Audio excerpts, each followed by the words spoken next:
Have you ever felt unseen, even in a crowded room? Or wondered why those you trusted drifted away just when you needed them most? It's a quiet ache, the feeling that the world moves on while you stay in place. But what if I told you that this solitude is not rejection, it's divine design? A chosen man is never meant to fit in. From the very beginning, God sets him apart. You weren't built to follow the crowd. You were built for the calling. And the calling often requires walking alone. Every fading friendship, every door that closes, every season of silence. It's all part of a process that shapes you into someone who can carry God's purpose. Think of David, the shepherd boy who became king. He wasn't discovered in the palace, celebrated by men. He was refining his courage in the fields, protecting his flock, fighting lions and bears in silence. That was his training ground. The same way, your quiet seasons are where God trains you. Your isolation isn't empty. It's a workshop. Every tear, every unanswered prayer, every moment of loneliness is God's way of teaching you endurance, faith, and focus. Luke 5:16 says, "But Jesus often withdrew to lonely places and prayed." Even the Son of God needed solitude to stay aligned with his Father. Your moments of being alone are not mistakes. They are preparation. They are instruction. And when the time comes, what you built in private will speak louder than anything done in public. Sometimes, walking alone isn't just about building strength. It's about protection. God begins to separate you, not to punish, but to shield you from distractions and influences that could derail your purpose. People leave, doors close, and it feels like loss. But it's actually love in action. Not everyone is meant to stay in your journey. Some were sent to your past, not your future.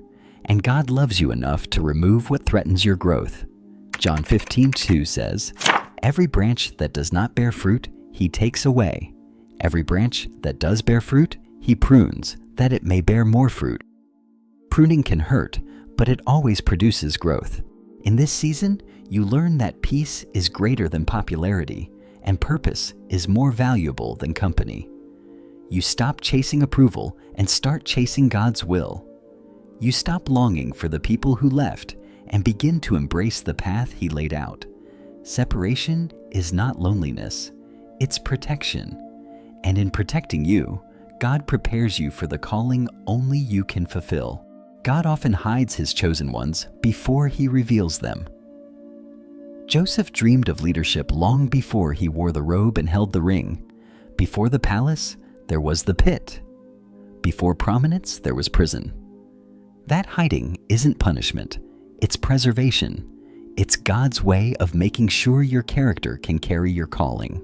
Isaiah 49:2 says, "He made me a polished arrow and concealed me in His quiver." Hiddenness is not rejection, it's preparation. In the quiet, you learn humility, you learn patience, you learn to depend solely on God. You learn that your worth is not measured by recognition or applause, but by obedience and trust. Every not yet is divine. Every delay, every closed door, every moment of silence is a brick in the foundation of your calling. When God finally reveals you, you won't be the same person who waited. You'll be stronger, wiser, ready to carry the destiny He has prepared. And those who overlooked you will witness what God has built in your private seasons. Loneliness is a forge. Every chosen man walks through a season where the crowd fades, the calls stop, and silence becomes his companion. At first, it hurts. You wonder if you've been forgotten, but that's exactly where God builds your strength. In the quiet, your faith stops relying on applause. Your confidence stops needing validation. You stop chasing voices and start listening to God's. James 1:2-4 reminds us that trials test our faith and produce perseverance. Loneliness is not absence, it is presence of God working quietly within you. When the season ends, you don't just return to the world unchanged. You emerge anchored, unshaken by rejection, unmoved by praise. You've learned to stand alone with God, and a man who walks with Him alone will never truly fall when the world turns its back. Finally, solitude brings alignment. When no one else is there to lean on, you finally learn to lean fully on God. Your desires are purified, your motives tested, your vision clarified. Psalm 46:10 says, "Be still and know that I am God." That stillness is not inactivity, it's intimacy. True power doesn't come from the crowd. It comes from connection with the divine. The chosen man walks alone not to prove strength, but to find surrender. And surrender leads to alignment. When your spirit aligns with His will, you stop walking alone and begin walking led. So if you feel unseen, if prayers echo in silence, if friends have drifted away, remember, you are not abandoned. You are being formed.